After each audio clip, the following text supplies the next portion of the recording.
YCP నేత పోతిన మహేష్ కీలక వ్యాఖ్యలు చేశారు. చంద్రబాబు నాయుడు మొదటి సంతకం సామాజిక మోసం పైన చేశారని అన్నారు. డిప్యూటీ సీఎం పదవుల్లో బీసీ, ఎస్సీ, ఎస్టీ, మైనార్టీలకు అన్యాయం చేశారని అన్నారు. ఇక జగన్ పాటించిన సామాజిక న్యాయాన్ని కూడా చంద్రబాబు పాటించలేదని విమర్శించారు. ప్రభుత్వం అధికారంలోకి రావంగానే సామాజిక న్యాయం ఎక్కడా అని నేను సూటిగా ప్రశ్నిస్తా ఉన్నా. మీ మొదటి సంతకమే సామాజిక మోసంపై చేశారు. సామాజిక మోసంపై చేశారు. బీసీ, ఎస్సీ, ఎస్టీ, ముస్లింలని అగౌరవపరిచారు. మీరు 2019లో ఉప ముఖ్యమంత్రి పదవుల్ని మీరిద్దరికి కేటాయించారు. ఒకటి నిమ్మకాయల చినరాజప్ప గారు కాపు సామాజిక వర్గం, కె కృష్ణమూర్తి గారు బీసీ గౌడ సామాజిక వర్గానికి ఇచ్చారు.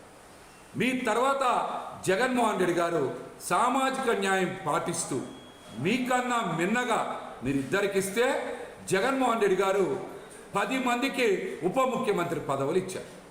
ఆయన 5 ఏళ్ల పాలనలో బీసీ, ఎస్సీ, ఎస్టీ, ముస్లిం, కాపు వర్గాలకి ఉప ముఖ్యమంత్రి పదవులు ఇచ్చి ఆ సామాజిక వర్గాల ఆత్మ గౌరవాన్ని పెంచారు.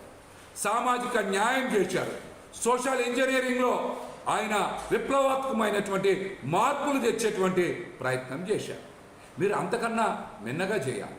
కానీ బీసీ, ఎస్సీ, ఎస్టీ, ముస్లిం వర్గాలకి ఉప ముఖ్యమంత్రి పదవులు ఇవ్వకుండా కేవలం పవన్ కళ్యాణ్ గారికి మాత్రమే ఉప ముఖ్యమంత్రి పదవి ఇచ్చి బీసీలని, ఎస్సీలని, ఎస్టీలని, ముస్లింలని మీరు అవమానించిన మాట వాస్తవం. ఈ వర్గాలకి కేబినెట్ కూర్పులో ఉప ముఖ్యమంత్రి పదవులు ఎందుకు ఇలా?